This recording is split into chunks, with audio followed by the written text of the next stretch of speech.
కృష్ణుడు అర్జునుడిని అడుగుతున్నాడు, అర్జున నువ్వు ఏడుస్తున్నానంటున్నావు, గతాసూన అగతాసూశ్చ, నువ్వు ఏడిచేది ఎందుకో ముందు నాకు చెప్పు. చచ్చిపోయిన వాళ్ళ కోసం ఏడుస్తున్నావా, చావబోయే వాళ్ళ కోసం ఏడుస్తున్నావా? అంటే చచ్చిన వాళ్ళ కోసం ఏడిస్తే అర్థం ఉంది, ఎందుకంటే వాళ్ళు ఇక కనపడరే అని నువ్వు ఏడ్చావంటే అర్థం ఉంది. ఎప్పుడు చూస్తారో తెలియకుండా చావబోయే వాళ్ళ కోసం నువ్వు ఏడుస్తున్నాను అంటే మనం అందరం చావబోయే వాళ్ళమే. ఎవరి కోసం ఎవడు ముందు ఏడుస్తాడు? పైగా చచ్చిన వాళ్ళ కోసం ఏడిస్తే అర్థం ఉంది, కానీ ఎప్పుడో చస్తాడని ఇప్పుడు ఏడిస్తే ఇంకోటి నువ్వు ఏడిస్తే వాడు చావకుండా ఉంటాడా? ఒకవేళ చచ్చాడు, గతాసూన, వాడు అసూను పోయి ప్రాణాలు పోయినాయి, ఇప్పుడు నువ్వు ఏడిస్తే వాడు వస్తాడా? చచ్చిపోయిన వాడు రాడు, చావపోయేవాడు నువ్వు ఏడిస్తే చావకుండా ఉండడు. అందుకని నా అనుసూచంతి పండిత, నువ్వు ఏదో పండితుల్లాగా మాట్లాడుతున్నావు. పండితుడు అంటే పండ అంటే జ్ఞానం, ఆత్మజ్ఞానం ఉన్నవాడినే పండితుడు అనాలి, అందరూ పండితుడు కాదు. ఎవడికి ఆత్మజ్ఞానం ఉందో వాడు పండితుడు. ఆత్మజ్ఞానం ఉన్నవాడు గతాసం, చచ్చిన వాళ్ళని గురించి ఆడవుడు, చావబోయే వాళ్ళని గురించి కూడా ఆడవుడు. ఎందుకంటే వాడికి చావు అంటే ఏమిటో వాడికి తెలుసు. నువ్వు పండితుల్లాగా మాట్లాడుతున్నావు, ప్రజ్ఞావాదాంశ భాషసే కదా, చాలా తెలుసు అన్నట్టుగా మాట్లాడుతున్నావు. నాకు పాపం వస్తుంది, నరకానికి పోతాను, వాళ్ళు లుప్త పిండోదకులు అవుతారు, ఇట్లాంటివన్నీ నువ్వేవో చాలా చెప్పావు కదా. నువ్వు ఇప్పుడు పండితుడివే, చచ్చిన వాడి కోసం ఏడుస్తున్నావా, చావబోయే వాడి కోసం ఏడుస్తున్నావా? ఒకసారి చెప్పన్నాడు.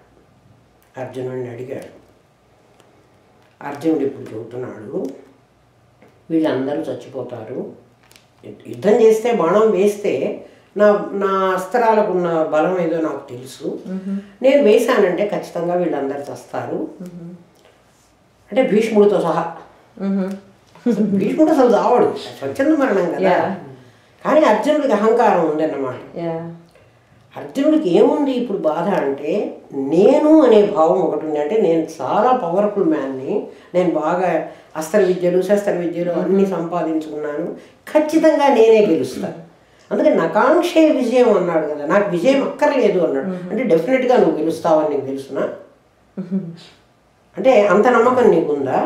అంటే అహంకారం ఉంది అని అర్థం. అర్జునుడికి అహం ఉంది, ప్లస్ మమ కూడా ఉంది. వాళ్ళందరూ నా వాళ్ళు. ఇప్పుడు అర్జునుడికి పట్టిన బాధ ఏమిటంటే, ఒకటి అహంకారం, ఒకటి మమకారం. నేను అనేటువంటి భావం ఒకటి ఉంది, నా వాళ్ళు అనే భావం ఒకటి ఉంది కదా. నేను చంపేవాడిని, వాళ్ళు చచ్చేవాళ్ళు. అంటే కర్తృత్వం కూడా ఉంది అర్జునుడికి. నేను కర్తని అంటున్నాడు. నువ్వు కర్తమైనప్పుడు తప్పకుండా ఆ పాపాన్ని నువ్వే అనుభవించాలి, భోక్త కూడా నువ్వే కావాలి. నేనే చేశాను అంటే నువ్వు అది అనుభవించాలి కదా. దేవుడి దగ్గర పూజ చేసి మనం పాపోహం అంటున్నావు, పాపోహం అని ఒప్పుకుంటున్నావు నువ్వు, నేను తప్పు చేశాను అంటున్నావు. కాబట్టి ఆ ఫలితం కూడా, ఆ తప్పు వల్ల వచ్చిన ఫలితం కూడా నువ్వే అనుభవించాలి. నేను చెయ్యలేదు అంటే నేను ఎవడైనా కాపాడుతాడు, కానీ నువ్వు కోర్టులో, పబ్లిక్ కోర్టులో జడ్జి గారి ముందర నుంచొని, అయ్యా ఆ పని నేనే చేశాను, అయినా మీరు నన్ను కాపాడండి అంటే ఆ జడ్జి నీకు మీద సాఫ్ట్ కార్నర్ ఉన్నా కూడా నేను కాపాడగలడా? ఎందుకని? నువ్వే అడ్మిట్ చేస్తున్నావు నేను తప్పు చేశాను అని. దేవుడి దగ్గర దీపం వెలిగించి మరీ చెబుతున్నావు నేను తప్పు చేశాను అని, పాపోహం అని చెబుతున్నావు, నేను పాపం చేశాను అని. మరి అయితే ఆ మంత్రం తప్ప? మరి ఆ మంత్రం తప్ప అయితే మనకెందుకు చెప్పారు అందరూ అంటే, దానికి అర్జునుడికి కృష్ణుడు చెప్తున్నాడు, అర్జున నీకు బేసిక్ తెలుసుకోవాల్సింది ఇప్పుడే ఇదే మొదలు తెలుసుకో అంటున్నాడు. మనుషులు 3 కేటగిరీల్లో ఉన్నారు. జ్ఞానం మూడు కేటగిరీల్లో డివైడ్ చేశారు. ఒకటి దేహాత్మ భావన, ఒకటి జీవాత్మ భావన, ఒకటి బ్రహ్మాత్మ భావన. ఏ లెవెల్లో మాట్లాడుతున్నావో ఆలోచించు. దేహాత్మ భావన అంటే వాళ్ళు నాస్తికులు, దేహమే ఉంది అనేవాళ్ళు. ఏమో క్వశ్చనా? దేహమే ఉంది అనేవాళ్ళు అంటే ఏమిటి? మనిషి పుట్టాడు, పుట్టింది తినడానికే, తినడం కోసం సంపాదించుకోవాలి. నువ్వు అన్యాయమో చెయ్యో, న్యాయం చెయ్యో, తప్పే చెయ్యో, ఒప్పే చెయ్యో, నువ్వు అనుకున్నది నువ్వు నెరవేర్చుకో, నీకు ఇంకా వేరే ఏం సంబంధం లేదు. సావగానే భస్మీభూత దేహం భస్మీభూతం అయిపోతే కాలిపోతే దీంట్లో ఇంకేం మిగలదు. అంటే వీళ్ళు దేహాత్మభావులు, అంటే దేహమే ఆత్మ అని అనుకునేవాళ్ళు. ఇటువంటి వాళ్ళు ఎక్కువ పర్సెంట్ ఉన్నారు. వాళ్ళు అర్ధకామాలే చూస్తారు. అంటే ధనం, దాన్ని సంపాదించుకోవటము, దాంతో భోగాలు అనుభవించడం, చచ్చిపోతే చచ్చిపోవడం. చావును ఎవడు ఆపలేడు. దేహాత్మభావం వాడు ఆపలేడు, జీవాత్మ ఆపలేడు, బ్రహ్మాత్మ ఆపలేడు. అర్జున, నువ్వు ఇప్పుడు దేహాత్మభావంలోకి వస్తావా? దేహాత్మభావంలోకి వచ్చేవాడు ఫెయిల్యూర్ క్యాండిడేట్. వాడికి మినిమం మార్కులు రావు. మొత్తం 100 మార్క్స్ అయితే వీడికి 30% కూడా రాదు. ఎందుకని? వీడి శరీరమే నేను అనుకున్నాడు. శరీరం తర్వాత ఏం లేదు. వాడు కూడా ఆలోచించక అట్లా అనుకుంటాడు. వాళ్ళు నాస్తికులు. నాస్తికులు అంటే దేవుడి యొక్క అస్తిత్వాన్ని వాళ్ళు ఒప్పుకోరు. ఏ మతము వాళ్ళకి అక్కర్లే. అట్లా దేవుణ్ణి అంగీకరించని వాళ్ళు 30% ఉన్నారు మొత్తం పాపులేషన్లో, మనుషుల్లోనే. మిగిలిన జీవరాశుల సంగతి చెప్పడం లేదు. జీవాత్మ భావం ఇంకా కొంతమంది ఉన్నారు. వీళ్ళు ఆస్తికులు. ఆస్తికులు అంటే ఎవడో ఒకడు దేవుడు ఉన్నాడు అని ఒప్పుకుంటారు. వీళ్ళు ఏమంటారంటే ఈ దేహం కంటే భిన్నంగా ఇంకొకడు ఎవడో ఉన్నాడు. నువ్వే ఆలోచించు. నీవు పనులు చేస్తూ ఉంటే నువ్వు అనుకున్నట్టుగా పని జరగటంలే. జరగకపోతే వెంటనే నువ్వేమంటావు చెప్పు? ఇంకోటి ఎవడో ఉన్నాడు. అంటే నేను ఒకటి అనుకుంటే నేను అనుకున్నట్టుగా కాకుండా ఇంకొకటి ఎవడో చేసేవాడు ఉన్నాడు. నువ్వు ఒక పని చేస్తున్నావు. ఆ పని మొదలు పెట్టినప్పుడే నీకు లోపల నుంచి, నీ లోపలే, ఎవరి లోపల ఉంటుంది. పాఠం చెప్తున్నంతసేపు నిన్ను నువ్వే టెస్ట్ చేసుకో. నిజంగానే నాకు ఇట్లా ఉంటుందా? నీ లోపలే ఒకడెవడో ఉండి ఆ పని అవదేమో, ఎందుకు దాని గురించి అంత ఆలోచిస్తావు, అది సరిగ్గా జరగదు, ఆ పని చేయవాకు అని నీ లోపల ఒకటి చెప్తాడు. నువ్వు వాడి మాట ఎదిరించి నువ్వు చేస్తావు, ఆ పని అవ్వదు. అప్పుడు నీలో మళ్ళీ వాడే లేస్తాడు, నేను అప్పుడే చెప్పా చూడు నీది అవ్వదు అని. నిజంగా అట్లాగే అయింది. ఇది పక్కన వాళ్ళు చెప్పడము ఇంకొకళ్ళు చెప్పడము కాదు, నీ లోపలే జరుగుతోంది ఇది. అంటే నీ లోపల నీవు కాకుండా ఇంకొకడు ఎవడో మాట్లాడుతున్నాడు. వాడి మాటలు నువ్వు విన్నావు. వాడి మాట వినకుండా నువ్వు తప్పు చేశావు, మళ్ళీ వాడు నిన్ను మందలిస్తున్నాడు. ఎవరితో ఉన్న మాటలు అనుకున్నాం, కొట్లాడుకున్నాం, మన ఇద్దరం ఇంటికి వెళ్ళిపోయినాం. తర్వాత నీ లోపల ఒకడు మాట్లాడతాడు నీ లోపల. వాడు నీవు అని అంటున్నాడు, బాగా గమనించు. నువ్వు అట్లా అనకుండా ఉండవలసింది. ఒకవేళ వాడు రెచ్చగొట్టినా కూడా నువ్వెందుకు రెచ్చిపోయినావు, నువ్వెందుకు అన్నావు అని వాడు నీ లోపల నిన్ను గురించి మాట్లాడుతున్నాడు. ఒకడు ఎవడు దేహాత్మభావం వాడికి మాట్లాడు. వీడు రెండో వాడు అన్నమాట. అంటే మధ్యలో వీడు 50% మార్క్స్ తెచ్చుకున్నవాడు, వీడు పాస్ అవుతాడు, మొత్తం జన్మ లేకుండా పోదు వీడికి. ఇటువంటి మనుషులు ఉన్నారు. వీళ్ళని జీవాత్మభావులు అంటారు. వీళ్ళు ఏం చేస్తారంటే జీవుడు అనేవాడు ఒకడు ఉన్నాడు. ఎందుకంటే వాడు జీవుడు అనేవాడు ఎట్లున్నాడని నమ్మమంటాడంటే, నువ్వు ఒక పని చేస్తున్నావు, ఒక వస్తువుని మన ఇద్దరం చూసాం, నాకు ఒక రకంగా అనిపించింది, నీకు ఒక రకంగా అనిపించింది ఆ వస్తువు. అది నీ భావం వేరుగా వచ్చింది. కొన్ని ఉన్నాయి. ఇప్పుడు పండు తిన్నాము, నాకు చేదుగా ఉంది, నీకు చేదుగా ఉంది. అంటే మన ఇద్దరికి ఒకటే టేస్ట్. ఒకడికి ఆ పులుపు ఆ చేదో ఇష్టమైన వాడికి పండు చాలా బాగుంది, ఎందుకు బాగలేదు అంటే ఏమిటి? వాడి రుచికి, వాడి నాలుకతో రుచి చూస్తుంది. అదే ప్రత్యక్ష ప్రమాణం. నీ ఇంద్రియాలతో నువ్వు చూస్తుంటే నీకు ప్రమాణం. నీ ఇంద్రియాలతో చూసి నాకు అది బాగుంది అంటావు, ఒకడు బాగలేదు అంటాడు. అందరికీ ఒక విధమైనటువంటి అనుభూతి కలగటల్లా. నీకు వేరే వస్తుంది, వాడికి ఇంకోటి వస్తుంది, ఇంకోటికి ఇంకోటి వస్తుంది. అదేమిటంటే పురేకో బుద్ధి, జిహ్వకో రుచి, వాడికో రుచి, వీడికో రుచి, ఎవరికి తలా ఓ రుచి ఉండొచ్చు. దాన్ని బట్టి వాడిలో ఉండేవాడు, నీలో ఉండేవాడు, వీళ్ళలో ఉండేవాడు, వాళ్ళలో ఉండేవాడు అందరూ వేరు వేరు. వాళ్ళందరికీ జీవుడు అని పేరు పెట్టారు. అంటే ఈ దేహంలో దేహాత్మభావం వాడు శరీరమే ఆత్మ అనుకున్నాడు, వీడు కాదు. శరీరం వేరే ఉంది, నా లోపల ఇంకొకటి ఎవడో పనిచేస్తున్నాడు, వాడు ఎవడో నాకు తెలియదు, వాడు అనునిత్యం నీ వెంట ఉంటాడు. దాన్ని తైత్రీయ ఉపనిషత్తు ఏం చెప్పిందంటే, శాస్త్రం ప్రమాణం కూడా కావాలి, కానీ పెద్దానికి శాస్త్రం ప్రమాణం కావాలి. ఊరికే నీ అనుభవంతో నీకు చెప్పకూడదు, నీ అనుభవంలో ముందు చూపించాలి. నీకు ఇటువంటి జరుగుతోందా, నీ లోపల ఎవడైనా ఇలా మాట్లాడుతున్నాడా, నువ్వు పోట్లాడుకుని కానీ నువ్వు ఒక మేనేజర్ దగ్గర మాట్లాడుస్తావు, బయటకు వచ్చిన తర్వాత నీకు వాడు ఈ మాట మాట్లాడితే ఇంకా ఎఫెక్టివ్గా ఉండేది కదా, అది చెప్పలేదే నువ్వు అని నీకు గుర్తు చేస్తాడు. పోనీ నేనే గుర్తు చేసుకున్నాను అందామంటే, నువ్వు ఆ ఆఫీస్లో మేనేజర్తో మాట్లాడుతున్న టైంలో కూడా నీకు అది గుర్తు రావచ్చు కదా. కరెక్ట్. పైగా నీతో చెప్పేవాడు ఎట్లా ఉంటున్నాడంటే నీకంటే భిన్నంగా ఉంటున్నాడు, వాడు వేరే మాట్లాడుతున్నాడు నీతో. వాడు ఉన్నాడు కదా నీ లోపల, వాడే రకరకాలకి ఒక్కొక్కడికి ఒక్కో జీవుడికి ఒక్కో రకం ఉంటుంది, ఒక్కో కోరిక ఉంటుంది, ఒక్కో అనుభవం ఉంటుంది అని వాడే చెప్తున్నాడు. వీడు జీవాత్మభావం అంటే నేను శరీరం కాక నా లోపల ఇంకో జీవుడు అనేవాడు ఒకడు ఉన్నాడు. ఎప్పుడైతే జీవుడు ఉన్నాడు అంటున్నాడో వీడికంటే భిన్నంగా దేవుడు ఒకటి ఉంటాడని వాడు ఒప్పుకుంటాడు. అందుకని వాడిని ఆస్తికుడు అన్నారు. ఆస్తికుడు అంటే దేవుడి అస్తిత్వాన్ని అంగీకరిస్తున్నాడు. వాడు దేవుడు ఎవరు అనేది పక్కకు పెట్టు, జీసస్ క్రైస్ట్ కూడా కావచ్చు, అల్లా కూడా కావచ్చు, నీకంటే భిన్నంగా ఇంకొకడు ఉన్నాడు అక్కడ. ఎప్పుడైతే నీకంటే భిన్నంగా ఇంకొకడు ఉన్నాడు అన్న భావన నీకు వచ్చిందో అంటే నువ్వు జీవుడివి అయినావు, నీకంటే భిన్నంగా మరొకడు ఉన్నాడని నువ్వు ఒప్పుకుంటున్నావు. ఎప్పుడైతే నీకంటే భిన్నంగా ఉన్నాడు అన్న భావన నీకు సరిపోతుందో వాడు బాస్ అవుతున్నాడు, నువ్వు సర్వెంట్ అవుతున్నావు. నువ్వు కించిజ్ఞుడు అవుతున్నావు, వాడు సర్వజ్ఞుడు అవుతున్నాడు. అంటే దేవుడు నీకంటే పవర్ఫుల్. ఎప్పుడైతే నీకు ఆ భావం కలిగిందో అంటే వాడికి నాకంటే వాడు పెద్దవాడు అనేటువంటి ఆలోచన నీకు వచ్చింది. వాడిని నువ్వు చూడలే అసలు, దేవుడు అనేవాడు ఎవడో ఎక్కడ ఉంటాడో ఎట్లా ఉంటాడో కూడా నీకు తెలియదు. బట్ నీకంటే వాడు పెద్దవాడని నువ్వు వాడిని అడగడం మొదలుపెట్టావు. అన్నీ దేవుడా నాకు ఇది ఇవ్వు, నాకు అది ఇవ్వు, నేను ఇది. నీకు దానికి తగ్గట్టుగా శాస్త్రం కూడా ఏం చెప్తుందంటే నువ్వు ఈ పని చేస్తే నీకు ఈ లాభం వస్తుంది, ఈ పని చేస్తే నీకు ఈ నష్టం వస్తుంది. వేదము ఏ వేదమైతే నీకు చెప్తోందో ఆ వేదము కర్మ చెప్పింది, ఉపాసన చెప్పింది, జ్ఞానం చెప్పింది.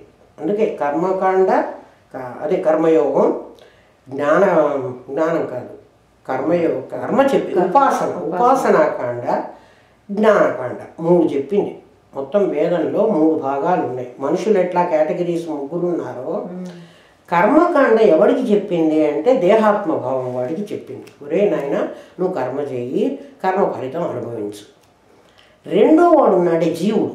మనం అందరం జీవాత్మభావంలోకి వస్తాం, అంటే ఈ కేటగిరీలోకి వస్తాం. 50% మార్క్స్, మనం మళ్ళీ 30% కాదు, అంత మరీ తక్కువలో లేవు. మనకంటే భిన్నంగా ఇంకోడు ఉన్నాడు అని ఒప్పుకుంటాం. వాడిని ప్లీజ్ చేస్తే మనకేదో జరుగుతుంది. అది ఉపాసన. ఉపాసనలోనే మనం చేసే పూజ కానీ ఇవన్నీ వస్తున్నాయి. అప్పుడు నువ్వేమవుతున్నావు అంటే నేను పాపిని, నువ్వు పుణ్యం గలవాడివి, నా పాపను నువ్వు పోగొట్టు. అంటే ఈ మంత్రం ఎవడు చెప్పుంటాడు? ఈ రెండో కేటగిరీ వాడి కోసం అని, అంటే జీవుడు అన్నవాడికి.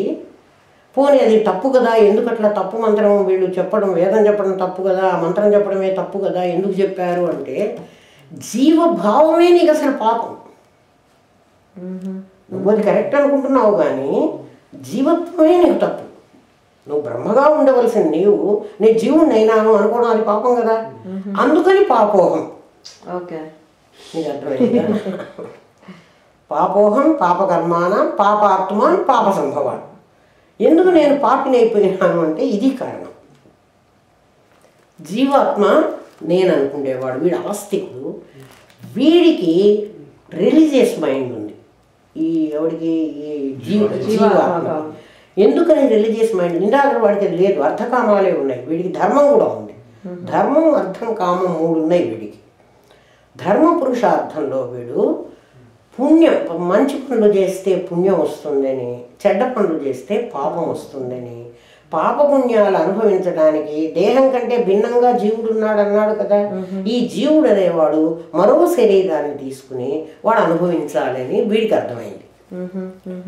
ధర్మ పురుషార్థం అదే చెప్తోంది. ఏమన్నాడు? ఈ జన్మలో నువ్వు చేసినటువంటి పాపపుణ్యాలు వచ్చే జన్మలో అనుభవించు. అంటే కర్మకు అవశ్యం అనుభోక్తవ్యం. కృతం కర్మ శుభాశుభం. ఇది కృతం చేసావు నువ్వు. కృతం కర్మ.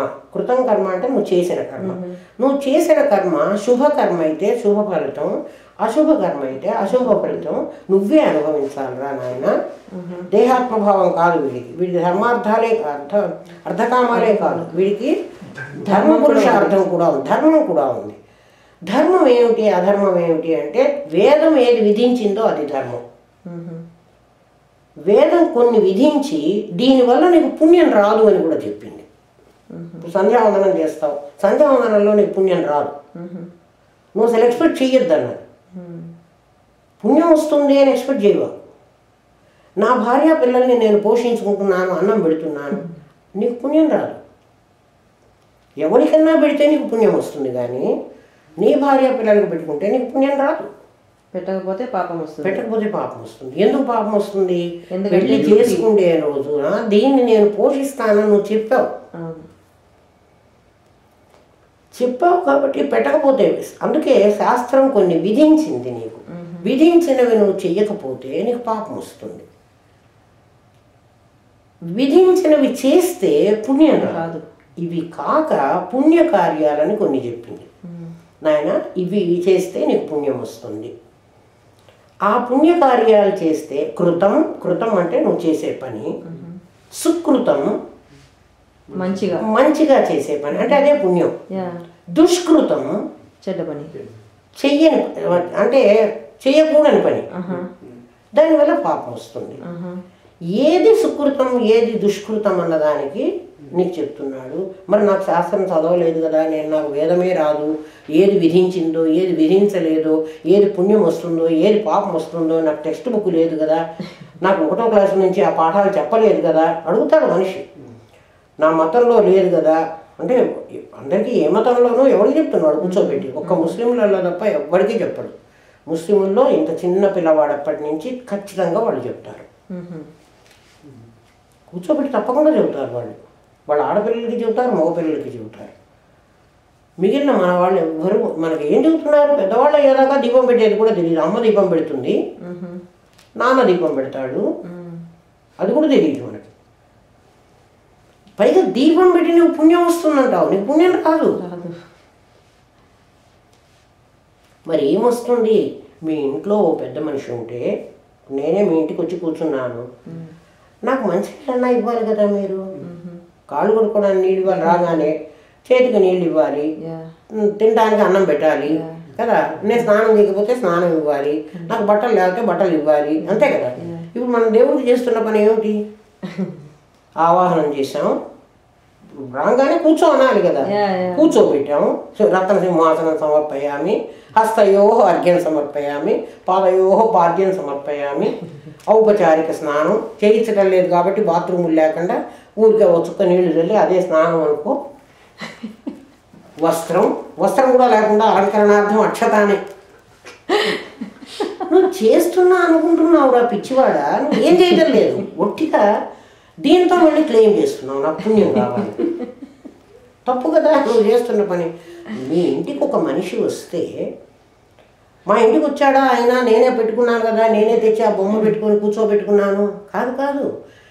పూజావసానం వరకు నేను ఏ పసుపు ముద్ద పెట్టానో, ఒక్క పలుకు పెట్టానో, రాయి పెట్టానో, ఏదో ఒకటి పెట్టి దాంట్లో అవగాహన చేసి నేను కూర్చోబెట్టాను అంటే ఆయన పిలిచావు కదా, పిలిచి కూర్చోబెట్టి నువ్వు భోజనం పెట్టి, అదే నైవేద్యం అంటున్నావు, భోజనం పెట్టి పెట్టావు. నాకు దీంట్లో పుణ్యం వస్తుందంటావు, నీకు పుణ్యం రాదు. అది చెయ్యకపోతే నీకు పాపం వస్తుంది. ఎందుకని అది విధించిన కర్మ. నీకు నువ్వు జీవుడివి అనుకున్నావు కాబట్టి అదే అదే నువ్వు నువ్వు జీవుడివి అనుకున్నావు కాబట్టి నువ్వు కిందటి 30%లో లేవు కదా, నువ్వు 50%లోకి వచ్చావు కదా. అంటే జీవాత్మభావం ఉంది నీకు. నీకు జన్మాంతరము ఈ జన్మ అయిపోతే మళ్ళీ జన్మాంతరం కూడా ఉంది, ఇంకో లోకం ఉంది అని నువ్వు నమ్ముతున్నావు. అక్కడ నీకు పుణ్యపాపాలు ఉంటాయని ఒప్పుకుంటున్నావు. ఆ పుణ్యపాపాలను అదే నువ్వు ఆ లోకల్లో నువ్వు పుణ్యపాపాలు అనుభవించిన తర్వాత నీ ప్రీవియస్ కర్మ ఏదైతే ఉంటుందో బ్యాంక్ బ్యాలెన్స్ లాగా నీకు వచ్చి మళ్ళీ నీకు నెక్స్ట్ బర్త్ వస్తుందని ఒప్పుకుంటున్నావు. అందుకే నువ్వు పాపోహం అన్నావు. నీకు అర్థమైందా? అబద్ధాలు చెప్పలే, తప్పులు చెప్పలే, మనకు అర్థం కాకనే మనకు టిప్పలు. నువ్వు ఇక్కడ ఏం చేస్తున్నావు అంటే దేవుణ్ణి నేను పూజిస్తున్నాను, అహం ఉంది కదా నీకు, అహం అనేటువంటి ఒక భావన, నేను బలంగా పూజ చేస్తున్నా. నువ్వేం చేయటంలే, నువ్వు చేస్తున్నాను అనుకుంటున్నావు. చేస్తున్నానని చెయ్యకుండా క్లెయిమ్ చేస్తే నువ్వు ఏం చెయ్యటం, అది పాపమే కదా. నువ్వు చెయ్యకపోయినా నీకు పాపమే, చెయ్యకుండానే చేస్తున్నాను అని, ఏం చెయ్యకుండానే అసలు ఏం చేయటంలే, భక్తి కూడా లేదు, జస్ట్ ఊరికే నీకు నోటికి వచ్చిన మంత్రాలు అప్పచెప్పేసుకుంటున్నావు. నిజంగానే అక్కడ ఒకరిని కూర్చోబెట్టానని వాడికి నీళ్లు పోస్తు నువ్వు ఏమి ఇయ్యవాకు. నిజంగానే నీ దగ్గర ఏం లేవు, పండ్లు లేవు, కాయలు లేవు, పువ్వులు లేవు, ఏం లేవు, కానీ మనస్ఫూర్తిగా వాడికి నీకు నేనేమి ఇవ్వకుండానే ఇచ్చానని చెప్తున్నాను అని నువ్వు సిన్సియర్గా చెప్పు. చెప్పడంలే నువ్వేం చెప్తున్నావంటే అన్నిటికీ బదులు ఏదో ఇంట్లో బియ్యం ఉంటాయి కాబట్టి అన్ని కలిపేసుకొని అక్షింతలు పెట్టేసుకొని అన్నిటికి బదులు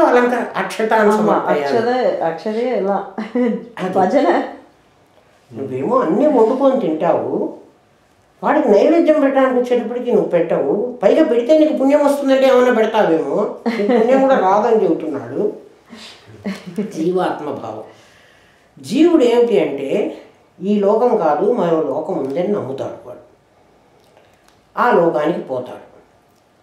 ఈ లోకం ఉందని నీకు ఎట్లా నమ్మకం? ఎందుకంటే నువ్వు కదా ఇప్పుడు ఆలోచిస్తున్న వాడివి, నీకు అనుభవానికి తెలిసేటట్టు చెప్పాలి కదా. శాస్త్రం ఎప్పుడు నేను చెప్పాను నువ్వు విని అంటానికి వెళ్ళి, దేహాత్మభావం వాడికి బాధే లేదు. ఎందుకంటే భస్మీభూతం అయిపోతే, శరీరం కాలిపోతే ఇంకేం లేదు వాళ్ళ లెక్కలో. ఎముకలు కాలిపోతున్నాయి, రక్తం కాలిపోతుంది, మాంసం కాలిపోతుంది, శరీరం మొత్తం చర్మం కాలిపోతుంది, ఇంద్రియాలు కాలిపోతున్నాయి, ఇంకేం ఉండటం లేదు, బూడిదే మిగులుతోంది. అందుకని వాడు 30% వాడికి బాధ లేదు. వీడికి ఏదో ఉందని అంటున్నాడు, ఏముంటుందో ఇప్పుడు నీకు చెప్పాలి, అంతే కదా. ఒరే నాయనా, నీకు జాగ్రత్త, స్వప్న, సుషుప్తి అనే అవస్థలు 3 నీ అనుభవంలో నీకు ఉన్నాయి, నీకు తెలుసా? ఒకటి మెళుకువతో ఉండే అవస్థ, ఒకటి కలగనే అవస్థ, ఒకటి సుషుప్తి అవస్థ. ఏం జరుగుతోంది ఈ అవస్థల్లో? జాగ్రత్త అవస్థలో నీకు ఒక తెలివి ఉంది, జ్ఞానం ఉంది, మాట్లాడుతున్నావు కదా. ఊరికి ఇప్పుడు పోయి నన్ను కొట్టడానికి రావు, ఎందుకంటే నీకు తెలివి ఉంది. కొట్టడం అనేది ఒక తప్పు పని, ఇది నేను కొట్టకూడదు, ఈవిడ పెద్ద ఆవిడ, ఆ భావం ఉంది. అంటే తెలివి ఉంది అంటే అది పని చేస్తోందా లేదా, పని చేస్తోంది. దానికి తగ్గట్టు నువ్వు చదువుకున్నావు. చదువు ఏం చెయ్యాలి అంటే, చదవని వాడు అజ్ఞుండవు. చదవకపోతే నీకు అజ్ఞానం ఇంకేం లేదు, ఆ 30%లోనే ఉంటావు. చదివిన సద్వివేక చతురత కలుగు. నీకు చదివితే ఏం కావాలంటే ఇది సత్తు, ఇది అసత్తు, అంటే ఇది చేయతగినది, ఇది చేయతగనిది, ఈ రెండు నీకు తెలుసు. ఇప్పుడు నువ్వు కూర్చొని గబుక్కు నా చొక్కా విప్పేయు, ఎందుకని? ఎవడో సినిమా వాడు ఎవడో విప్పాడు అంటే ఇది ఏమిటి, ఇది తప్పని నీకు తెలుసు. ఎవడు చెప్పాడు?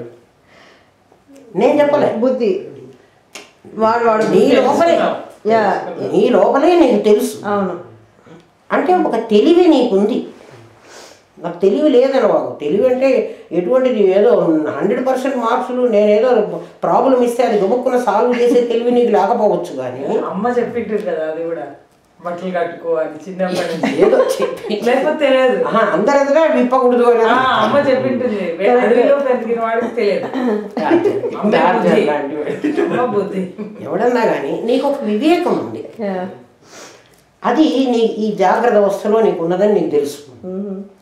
ఇప్పుడు నువ్వు నిద్రపోయినావు, ఇప్పుడు నిద్రలో నీకు తెలుసా అది? ఆ తెలివి ఉందా? ఏమైపోయింది? ఇప్పుడు తెలివి నీ దగ్గర ఉందని నేను తెలుసు, నిద్రపోయినావు నువ్వు. నిద్రలో ఈ తెలివి లేదని కూడా నీకు తెలుసు. నిద్రలో ఇంకొక తెలివి ఉంది నీకు. ఏం తెలివి ఉంది? ఒక కళ వచ్చింది నీకు, ఆ కళలో చొక్కా విప్పేసినా పర్వాలేదు,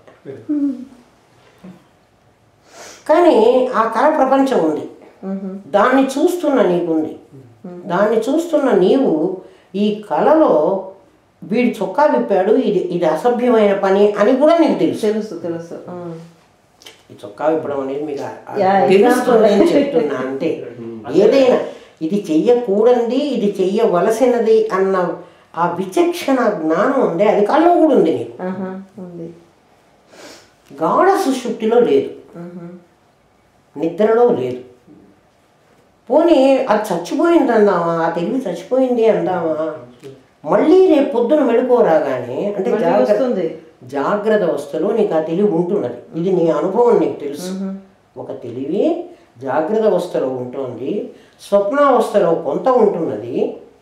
ఎందుకంటే స్వప్నావస్థలో నీకు ఈ జాగ్రత్త అవస్థలో సంగతి చెప్తాము. జాగ్రత్త అవస్థలో కర్త భోక్త కూడా అవుతోంది ఆ తెలివి. ఆ కర్త పనిచేస్తోంది, ఆ తెలివి అనుభవిస్తోంది కూడా. ఏదైనా తప్పని అనుకుంటే దాని ఫలితం కూడా అదే అనుభవిస్తోంది. కర్తృత్వం భోక్తృత్వం రెండు ఉన్నాయి జాగ్రత్త అవస్థలో. స్వప్నావస్థలో సిర్ఫ్ భోక్తృత్వమే ఉంది, నీకు అనుభవం మాత్రమే ఉంది. నువ్వు అక్కడ ఏదైనా చెయ్యాలంటే చేయలేవు, నువ్వు కర్తృత్వం లేదు నీకు, అది నీకే అనుభవంలో నీకు తెలుసు. సుషుప్తిలో అంటే గాఢ నిద్రలో నీకు కర్త లేదు భోక్త లేదు. మరి నీ తెలివి ఏమైంది? ఇప్పుడు తెలివి ఉంది కదా నీకు, ఆ తెలివి ఇప్పుడు ఏమైంది? నిద్రపోయిందా? అదే ఏం లేదు. స్వప్నంలో భోక్తృత్వం ఉంది కానీ కర్తృత్వం లేదు. నువ్వు కర్తవ్య పని చేయలేవు. ఫిజికల్ వర్క్ కళలో కూడా నువ్వు పని చేయవు. You just watching like a spectator. నువ్వు చూస్తున్నావే కానీ కళ్ళలో చేయలేవు. నీ బొమ్మే చేస్తున్నది, కళ్ళలో నీ బొమ్మ చేస్తుంది, నువ్వు చూస్తున్నావు. నీ బొమ్మ చేస్తున్నది. బొమ్మ చేస్తే నువ్వు చేసినట్టు ఎట్లా అవుతుంది? బొమ్మ అంటే దాన్ని కూడా శాస్త్రం ఎట్లా చెప్పిందంటే నీకు అర్థం అవటం కోసం. కళలో కూడా తప్పు చేయను అని చెప్తుంది కదా సీత. అంటే కళలో చేయడం అన్నది ఉంది కదా అని నాకు డౌట్ వచ్చింది. ఆ బొమ్మ కదా చేస్తున్నది, ఆ బొమ్మ చేస్తుంది, బొమ్మ నువ్వు కాదు. తను చూస్తున్నది కదా, తను చూస్తున్నది కదా. ఆకాశంలో ఒక పావురం పోతూ ఉన్నది, కింద దాని నీడ పడుతోంది. ఇప్పుడు నీడ నీకు దీన్ని బట్టి నువ్వు దానికి రెక్కలు ఉన్నాయని ఇది నడుస్తోంది కదా, అది నడుస్తోంది అని నువ్వు అంటున్నావు, నువ్వు చూస్తున్నావు. ఇప్పుడు కళను కూడా నువ్వు చూడకపోతే నువ్వు కళను ఎట్లా చెప్పగలవు? దొంగవాడు నా గొంతు బట్టి పిసిగాడు అన్నావు. దొంగవాడు గొంతు బట్టి పిసుకుతున్నప్పుడు మిగిలిన వాళ్ళందరూ ఏమవుతున్నారు నువ్వు అబ్జర్వ్ చేయగలవా? చేయలేవు. గొంతు బట్టి పిసుకుతున్నటువంటి నిన్ను కూడా నీవు కళలో చూస్తున్నావు, నీ అనుభవంలోనే ఉండేది. నువ్వు చూస్తున్నావు కాబట్టి అక్కడ నువ్వు భోక్తృత్వమే ఉంది, నువ్వు భోక్తవ్యే అవుతున్నావు కానీ కర్తవ్య కావటం లేదు. కళ ఇట్లా చేద్దాము అని అనుకో, ఇప్పుడు బయట ప్రపంచంలో నువ్వు ఇట్లా చేద్దాము అని అనుకో, చేయగలవు. కళలో అట్లా అనుకో, చేయలేవు. కళలో చేయలేవు. అంటే నీ తెలివి ఉంది కానీ కర్తృత్వం భోక్తృత్వం అనేది ఇక్కడ ఉంది, ఒక భోక్తృత్వం అక్కడ ఉంది, కర్తృత్వం లేదు. సుషుప్తిలో రెండు లేవు. అప్పుడు నీ తెలివి ఏమైంది? తెలివి పోయిందా? పోతే రేపు పొద్దున్న లేవగానే నీకు ఎట్లా వచ్చింది? తెలివి నిద్రపోతుందో. తెలివి యాక్టివ్గా లేదు. తెలివి ఉన్నది బీజస్యాంతరివాంకురవు అంటుంది. గింజలో ఉన్న మొక్క ఎట్లా దాక్కునుందో బీజస్యాంతరివాంకురవు, బీజంలో, బీజం అంటే సీడ్, అంతరివ లోపల, అంకురం, అంకురం అంటే అది కుట్టి స్ప్రౌట్. ఆ స్ప్రౌట్ అది బయటికి రాకుండా లోపల ఎట్లా దాక్కుందో, ఆ గింజలో ఉండకపోతే బయటికి రాదు, అలా దాక్కుంది. అది ఎవరు అంటే నీ తెలివి. అది తెల్లవారగానే మళ్ళీ వస్తున్నది. వస్తున్నది కదా, మనకి తెలుసు కదా. నిద్రపోతున్నప్పుడు లేదు కదా, నిద్రపోతున్నప్పుడు నీ మీద పాము పడ్డా కూడా నీకు తెలియదు ఏమొచ్చి పడింది అని. ఇంతవరకు నీకు అనుభవంలో ఉంది కదా, అంటే నీ తెలివి అనేది నువ్వు ఉంటే నీ తెలివి నీతోనే ఉండి ఆ తెలివి నిద్రపోకుండా ఉండి అది నిద్రపోలే. అది నిద్రపోలేదని నీకు ఎట్లా నమ్మకం అంటే అది చెప్తుంది నీకు భోక్తగా నేను హాయిగా పడుకున్నాను అని చెప్తుంది తెల్లవారు లేచి. అంటే నువ్వు పడుకోని ఉంటే మరి హాయిగా పడుకున్నాను అని ఆ హాయి అనుభవం ఎవరికి వచ్చింది? ఆ తెలివికి. అది జీవుడుగా ఉండే నీకు చెప్తున్నాడు, జీవాత్మ భావం ఉండేవాడికి చెబుతున్నారు ఈ పాట. అది మరణంలో పోవటం లేదు. నీకు నిద్రలో ఎలా పోవటం లేదో, నీకు స్వర్గ నరకాల్లో ఎలాగైతే నీకు ఇందాక నిద్ర కళ వచ్చినప్పుడు నీకు ఎట్లా అయితే కర్తృత్వం లేకుండా భోక్తృత్వమే ఉందంటున్నావో, అలాగే వచ్చిన తర్వాత కూడా భోక్తృత్వం జాగ్రత్త అవస్థలో ఎట్లా రెండూ ఉన్నాయో అట్లా నువ్వు మరణించిన తర్వాత కూడా, ఎందుకంటే నీ మరణం కూడా గాఢ సుషుప్తి వంటిదే అంటున్నాడు. ఇందాకటి వాడికి మొత్తం శరీరం చచ్చిపోతుంది అన్నట్టుగా వీడికి చావటం లేదు. నీకు అర్థమైందా? ఎందుకు చావటం లేదు? మళ్ళీ క్వశ్చన్ వేస్తున్నాడు వాడు. ఎందుకు చావటం లేదు? చచ్చిన వాడికి అంతా పోతున్నది కదా. వాళ్ళు తెలివి ఉంటే మరి అమ్మ వాడు చెప్పింది అన్న అంతే. నీకు శాస్త్రం ప్రమాణం ఇవ్వాలి కదా ప్రతి చోట. నీకు నీ అనుభవాన్ని చూపించాలి. వేదాంతం ఏదో ఎక్కడో చెప్పింది నేను రాముడు నాడు దశరథుడి కొడుకు అట్లా నమ్మమని చెప్పదు అస్సలు. ఇప్పుడు ఇందులో నీ అనుభవంలో నాకు నిద్రలో గాఢ సుషుప్తిలో నాకు ఏం తెలియటం లేదు నువ్వు అంటే నేను ఒప్పుకోవాలి. అప్పుడు నీకు నేను కన్విన్స్ చేయాలి, నాయన నువ్వు హాయిగా ఉన్నది అంటున్నావు కదా, లేచిన తర్వాత హాయి నువ్వు అనుభవం పొందండి నువ్వు చెప్పలేవు కదా. ఆ హాయిని అనుభవిస్తున్నది ఎవరు? ఆ హాయిని అనుభవిస్తున్న తెలివి నీకుంది కదా. ఇప్పుడు నీకు మరణం సంగతి చెప్తున్నాడు. మరణం సంగతి ఏమంటున్నాడంటే, ఒరే నాయన చచ్చిన శవాన్ని నువ్వు కాల్చేసావు నిజమే, నాకు తెలుసు. అందులో కిడ్నీ ఉంది, హార్ట్ ఉంది, బ్రెయిన్ ఉంది, మైండ్ ఉంది, అన్నీ ఉన్నాయి. మరి ఏదో ఒకటి లేవు కదురా, అవి కాల్చలేదు నువ్వు. ఏం కాల్చలేదో చెప్పమన్నాడు. ఏం చెప్పమంటే వీడు ఏమంటున్నాడంటే వాడి ప్రాణాన్ని కాల్చలేదు అన్నాడు. ప్రాణం కాల్చలేవాడు. ఎందుకని? ప్రాణం పోయింది. అంటే ప్రాణం పోయింది అని నువ్వే చెప్తున్నావు. ప్రాణం పోతే కదా వాడిని తీసుకుపోవాలి. ప్రాణం ఒక్కటే పోయిందా, ఇంకేదన్నా పోయిందా? వాడి దగ్గర నుంచి ఒక్క ప్రాణమే పోతే నువ్వు మనస్సు పోయింది. ఎందుకంటే నువ్వు పిలిస్తే వాడు పలకలే. అప్పటిదాకా వాడు నీతో మాట్లాడాడు. మనసు పోయింది అంటే తెలివిపోయింది కదా. అవి రెండు నువ్వు కారబెట్టలే.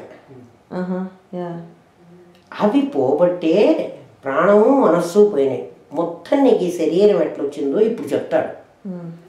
ఇప్పుడు ఈ శరీరం నీకు ఎట్లా వచ్చింది, అందుకే ఈ ఇనిషియల్ పాఠం వినమని చెప్పేది.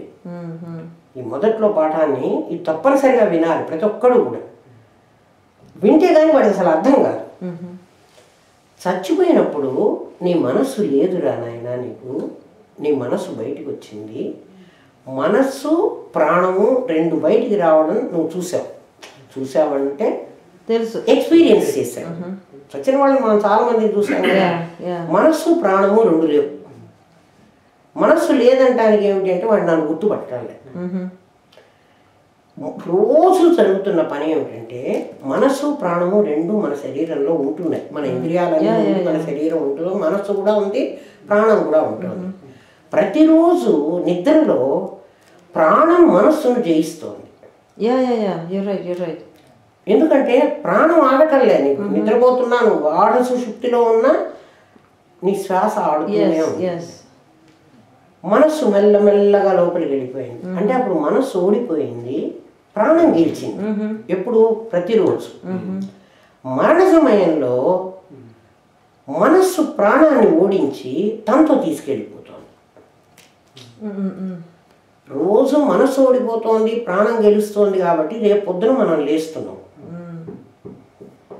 మరణంలో ఏమవుతోందంటే మనస్సు ప్రాణాన్ని ఓడించి తన వెంట తీసుకుపోతోంది. ప్రాణం ఓడిపోయింది ఇక్కడ. అలా అంతవరకు ప్రాణం ఓడలే. ప్రాణం ఎప్పుడు వచ్చింది?